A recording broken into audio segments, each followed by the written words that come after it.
All right, everyone, getting into NFL DFS week 1, position by position preview, as well as some core plays. Let's go ahead and get into it. So I do want to call this is obviously extremely early. We don't have any projection data that I'm going off of. This is going to be based off of really my feelings, based off of training camp hype, based off of last season, just based off of my expectations for how week 1 is going to go. And typically this is a very big edge week. Now this can change really throughout the preseason, and it typically does. But right now there are some really good values. And so what I want to do is I want to go position by position, highlighting both my goals for that position and then highlighting my favorite plays. So at the quarterback position, what I want to do is I want to find 3 quarterbacks that are going to be the most likely to 3X. I don't really care about the price tag. I'm really just shooting for the 3X option. I also want them to be in a favorable matchup. Just typically speaking, it's just much easier for a quarterback to produce in an easy matchup. Now, that being said, it is week 1. We have no idea. We do have a little bit of an idea, but for sake of the argument, we have no idea which defenses are going to be elite. We have expectations, but the preseason will be a little bit more telling of which ones are going to be ones that we want to stay away from and which ones are ones that we really want to go in on. And really what we want to look for is the potential for a stack with either a receiver or tight end, sometimes an RB as well, but for now, receiver or tight end. And I only want to highlight the top 3 or 4. And as you guys will see, I have 3 listed there: Justin Herbert, Russell Wilson, and Jordan Love. Let's go ahead and start out with Justin Herbert. So the thing with Justin Herbert is he does have a very soft price tag here, okay? At 6.8, that is a very soft price tag. And if you look at that matchup with Miami, it was a matchup that was a favorable matchup last year. And I do expect that to be the same again this year. Eli Apple they brought in, let's be honest, he's not going to do much there. Justin Herbert is a player that we got to remember last year had a down year. Why did he have a down year? 1, he sustained an injury to his ribs early on that season. He was much less mobile. We kind of probably all remember that game. If you don't, he didn't seem like he was going to play a game. It actually seemed like he was probably going to be out a little bit. Came back into the game. I think he might have had to come back or nearly had to come back. Played really well. And I would say given the circumstances that he was in himself, he had an extremely good season last year. Tack on the fact that Keenan Allen was injured for most of it as well, for a majority, maybe not a majority, for a lot of games. That was huge. Mike Williams was in and out of the lineup as well. They were just extremely banged up. And that is the Chargers, so that's kind of the expectation, but maybe not for week 1. And we did see what he did when he was healthy. Keenan Allen got injured, I think, really early in that game, but still Mike Williams was able to step up while he was healthy. I think this is more what we can expect from Justin Herbert. And that's really what it is for me from him as a play, is that at 6.9, at this price point, in this matchup, it doesn't take much for him to hit 3X. And there is going to be some stackability. You can go Keenan Allen. You can go Mike Williams. They're not too priced up. All he has to do is get to 20.7 points to 3X. That's going to be a good option. But typically, I don't really like to pay up too much for quarterback. Let's go on and find out some cheaper quarterback options that we have. I will say Trevor Lawrence, kind of intriguing there. You could maybe roll with him, but I don't mind the idea of Russell Wilson. We saw Russell Wilson really come on at the end of the season last year. We know Nathaniel Hackett, that was just a dumpster fire. We know that. Regardless of if Sean Payton broke any coach's code, Sean Payton was right. It was a dumpster fire. Russell Wilson did have a terrible season. Let's make that very clear. But against the Raiders last season, he passed about 31 times, had 247 passing yards, didn't have a touchdown in week 11, but then in week 4 had actually one of his best games of the season. And all in all, that's last year's matchup. It doesn't matter too much, but there is some sort of good vibes going on there. And then that being said as well, his passing weapons are all going to be healthy as well. Cortland Sutton, knock on wood, I guess. Jerry Jeudy's going to be healthy as well. So that all means good things for him. And if we think about Russell Wilson as a competitor, what type of a competitor he is? He's not someone that's going to have a down season and not try to come back and really dominate. Okay, he's not going to give up. No, I expect him to have a bounce back season. And if it wasn't for Hamlin, I would say Russell Wilson has a good chance to be a comeback player of the year candidate. He'll be maybe a candidate. He's not going to win. That being said, this is a very soft price tag. You could easily roll with Cortland Sutton in a stack there as well. The last play I want to touch on is going to be Jordan Love. And I honestly think that this price tag is just really strange. So we haven't seen too much of Jordan Love. We know that. What we have seen from him has been impressive enough. Now, I know you guys are going to look at this game logs and see, not too much production there. I do want to point out they did really do well in the preseason last year. And I know you guys are going to say it's the preseason, like, oh, well, he's looked sharp. And every opportunity that he's gone, he's looked sharp. And basically every video that we are seeing coming out of camp is just showing Jordan Love kind of just lighting it up. I mean, this was a perfect pass in a scrimmage with the Bengals earlier. Perfect pass to Romeo Doubs. Now, it was to a rookie cornerback, but still right on the number. I mean, here's kind of another fun play that doesn't end in a reception, but still kind of just a fun Aaron Rodgers-esque type throw here. Puts it right where you'd want it to. The receiver just doesn't adjust. And then lastly, here was a clip from their family night kind of game practice that they have. Went and tossed it up to Christian Watson, went up and made a play. I don't think that this offense is going to change that much in terms of production with Aaron Rodgers off the field. I think we're going to get very similar production out of Jordan Love that we got from Aaron Rodgers last season. Now, it might sound weird to some people, but really, a lot of the production I think is going to come, this is going to sound even more weird to say, from Matt LaFleur. You look at the plays that were successful for Jordan Love last season, they were very much by design from Matt LaFleur, and I think those two are going to coexist very well together. I would say better than Aaron Rodgers and Matt LaFleur coexisted. I think Jordan Love is going to be very good at executing the plays that Matt LaFleur has drawn up. And all that being said is he's priced at $5K. He's going against the Chicago Bears, one of the worst defenses last year. He should be able to get 15 Draftkings points. Maybe there's a little bit of first game nerves. Okay. I just don't see that happening. And I will say the Packers have been terrible in their first game, but I think that was a lot due to Aaron Rodgers just not being all too good in their first game. So I think he's kind of a decent starting point as it sits right now. And that being said, you could easily stack him with someone like Christian Watson. So from there, I want to get into the tight end position because typically speaking, I want to be targeting tight ends that we can go ahead and pair with the quarterback. Now, that being said, the quarterbacks that I had listed, I don't really like the pricing of maybe Greg Dulcich. We have question marks at the tight end situation for the Green Bay Packers. Heck, is it going to be Josiah DeGuara? We don't really know. I think a lot of people are expecting it to be Luke Musgrave. I don't exactly expect that too much. So I think we might just want to be rolling with some really good tight end values that we have out there. And I'll touch on that in a second. My goal though at the tight end position is I'm going to find the tight ends are going to be most likely to 2x because a lot of the times we can get a really good value, maybe a 2.5 type play at the tight end position that really only needs to hit 5 DraftKings points to really not hurt you. Obviously, the more the merrier, right?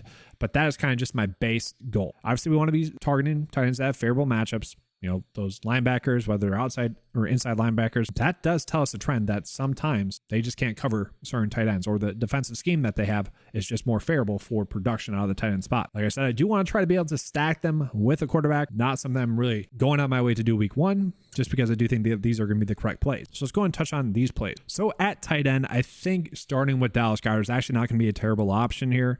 Just given the fact that at the tail end of the season last year, he really went off. And I want to call this out because he's someone that was really banged up throughout the season. So when he was healthy, he was someone that was extremely productive. We can see that in the game logs. Okay, week 1, 9 points, 13, 11, 12, 17. Week 6, kind of a dud. Still had 6 targets in that game, right? The production could have been there.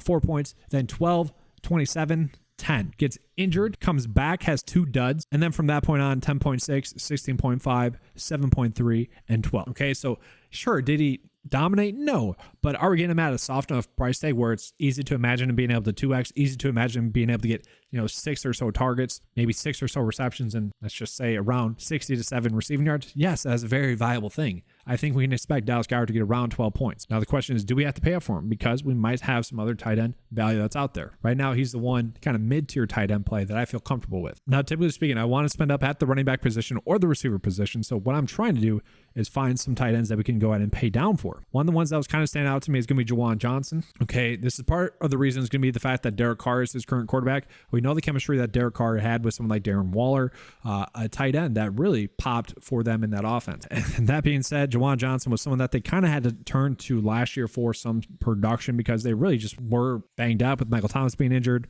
and Chris Olave really being the only offensive weapon. They need to find production elsewhere. So this is far from a lock and load, and I do think he's priced up a little bit too much. But it might be one of those things where it's better to be early than late, hoping that Derek Carr has some sort of connection with him. So we have seen the Patriots really try to go to a 12 personnel set, really try to get back to the days of Aaron Hernandez and Rob Gronkowski. I think they might be as close as they'll ever get, again, with Mike Gesicki and Hunter Henry in there, both two really solid tight ends. In terms of fantasy production, they might be being asked to do too much elsewhere.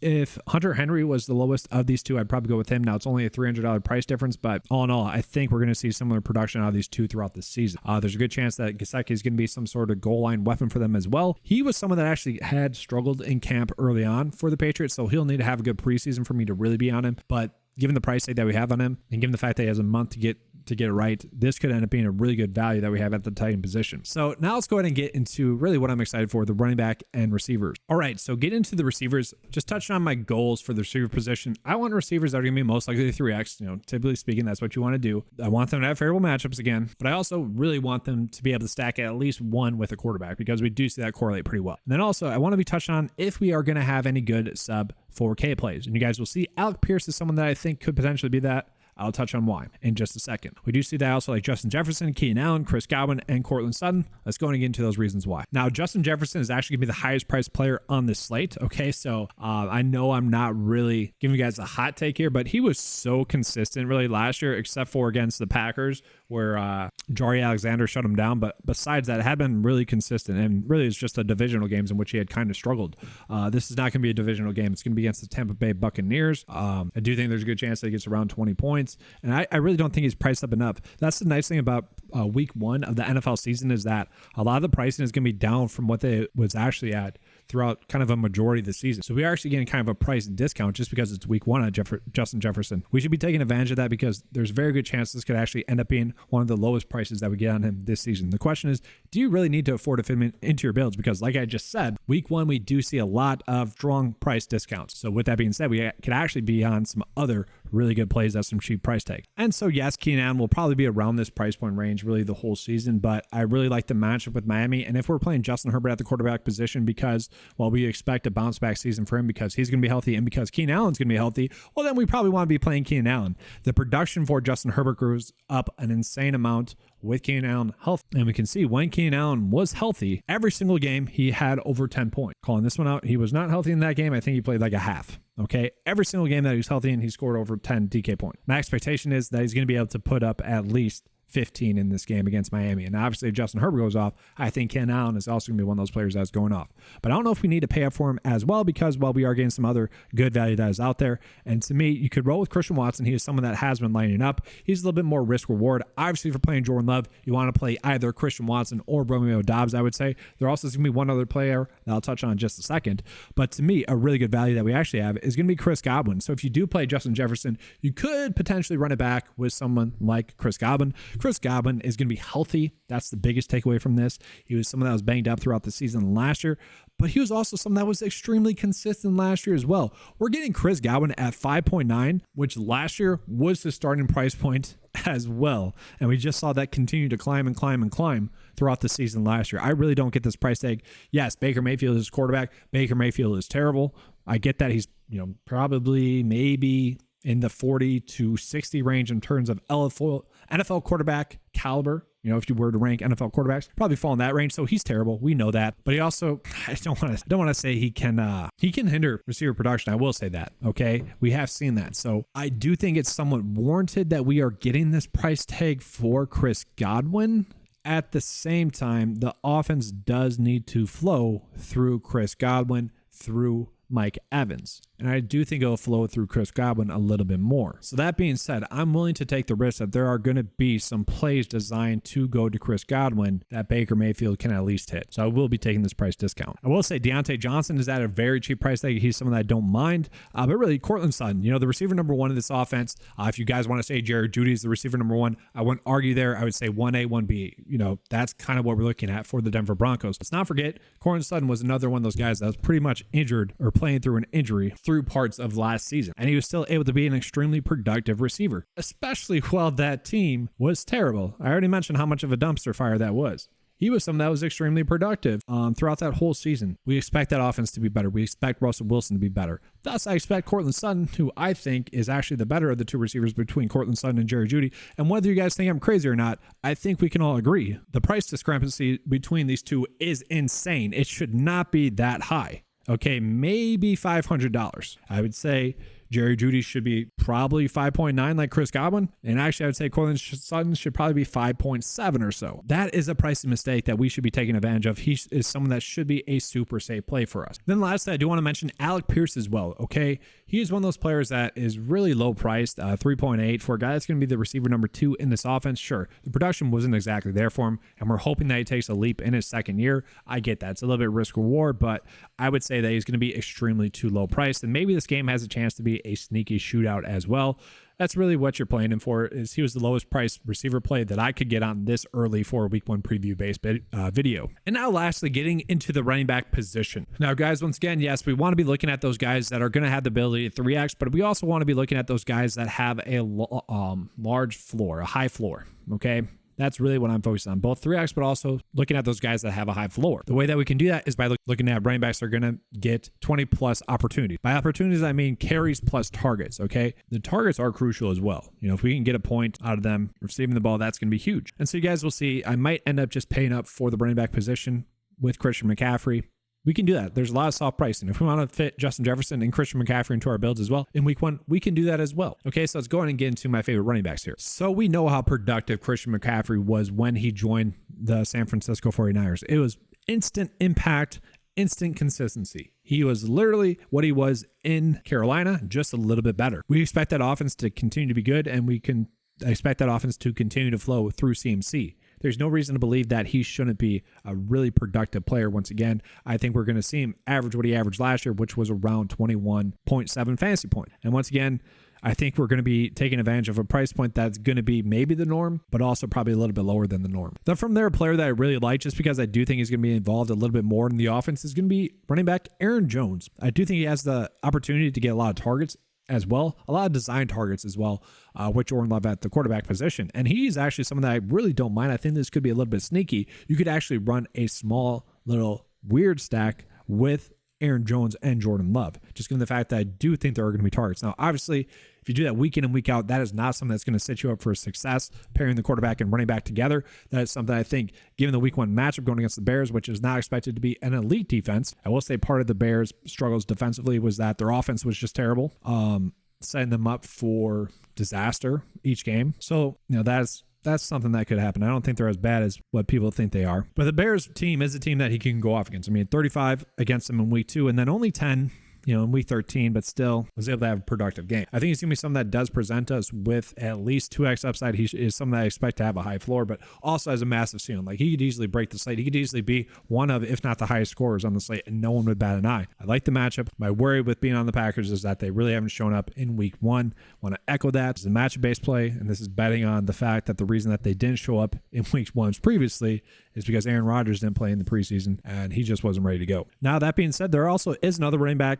in that offense, or in that game, that I also like as well, Khalil Herbert, okay, the Bears running back. Had you asked people last year what they thought about Khalil Herbert, they would have said, yeah, he's a great sleeper pick because I think he can overtake David Montgomery as the starter. So I find it very strange that, like, in fantasy football drafts and even Draftkings pricing, that he is really as low as he is. Now, I know that there is some competition there. They brought in Deonta Foreman. They brought in a rookie running back as well. So there is some competition there. I get that. But he is someone that is a big playmaker. And I know that the offensive scheme that is there doesn't exactly fit more his style. That's why they brought in 2 big bruiser running backs. At the same time, I do think we're going to see that they're just going to default to the talent. I think Khalil Herbert is a talented running back, and we'll get more clarity on this throughout the preseason, whether or not he's going to be the starting running back and whether or not we can expect 10 to 15 carries or 15 to 20 opportunities, I should say. I think as it sits right now, he's someone that does make a lot of sense because he's just at a very soft price tag. That being said, I do think we could potentially just bounce to Brian Robinson at a cheaper price tag. Okay, 5.1 going against the Arizona Cardinals. I think we all expect that the Arizona Cardinals are not going to be a good team. A lot of people are expecting them actually to tank this season. Thus, this could actually be a positive game script for someone like Brian Robinson. And I say positive game script because if the Commanders are up in a game, we expect Brian Robinson to be the running back. If they are down, we kind of expect it to be Antonio Gibson. We saw Brian Robinson get a ton of work. I mean, look at the last few weeks of the season. 24, 22, 12, 21 carry. He's tack on maybe a target or 2. That's going to be huge. He's going into his second year. Obviously, last year had the weird off the field stuff occur, so he's only going to be healthier and probably hold a little bit more burst as well. 5.1 is going to be a really cheap price tag for him. I think we should take advantage of that to begin the season. And then lastly, looking at the Indianapolis Colts. Okay, we know that they are running into some running back situations here. Zach Moss is currently banged up. I had Deion Jackson on the list. He is currently banged up. Okay, Jonathan Taylor, we have no idea what's going on with him. We could actually see Kareem Hunt potentially get added to the player pool, maybe at a very soft price tag, and being a very viable option for us in DFS and maybe even season-long league. I had Deion Jackson in there, slot in there, because he was healthy at the time that I made that graphic, and he was the only other Colts running back that made sense. They did bring in Kenyon Drake. He could be someone that we're looking at. This is just a wait and see. It does seem like we are going to get some sort of value there, though, so very interesting there. And with that being said, yeah, Jags defense could actually be someone that we're looking at. I actually just typically will pay down a defense. I paid down at the minimum price defense or close to the minimum price defense every single week and only let me down once last year. Once. It was crazy. So we can see we have a lot of value left over. Let's go ahead and try to close out this build. So the question is, where do we want to make an upgrade from? We could easily just go to Dallas Goedert as well at the tight end position. That's still going to leave us with a lot of money left over.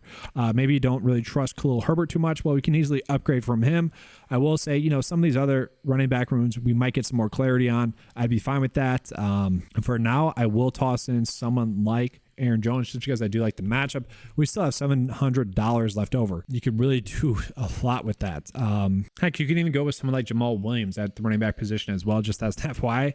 With the Alvin Kamara news, he seems to be a very good cheap price tag for us. I mean, once we get more clarity, it's going to be easier to kind of figure out where we want to make these subtle pivots. But like, even if we want to fit Justin Jefferson and CMC into our builds, try to go with a safe and balanced build, we could do that. You go Brian Robinson at the running back position here for now, expecting that we might get some Colts value later on. We have 4.2 left over for our flex. Once again, that could easily end up being a Colts running back here. Want to make that clear, or just potentially Alec Pierce, someone we could potentially be looking at there as well. And then you could easily afford to pay up for a different defense. Once again, I really don't care which defense we go with there. We'll go with the Cardinals. Okay, so there it is. Hopefully, you guys enjoyed this coverage. I know it was very much kind of a deep dive into my thoughts for the preview of week 1. As the preseason progresses, we'll be able to figure out more and more which players we want to be on. Make sure to give a like and subscribe to this video and to the channel. That's going to help you out throughout the season. Hopefully, fingers are crossed. But I appreciate you guys being here.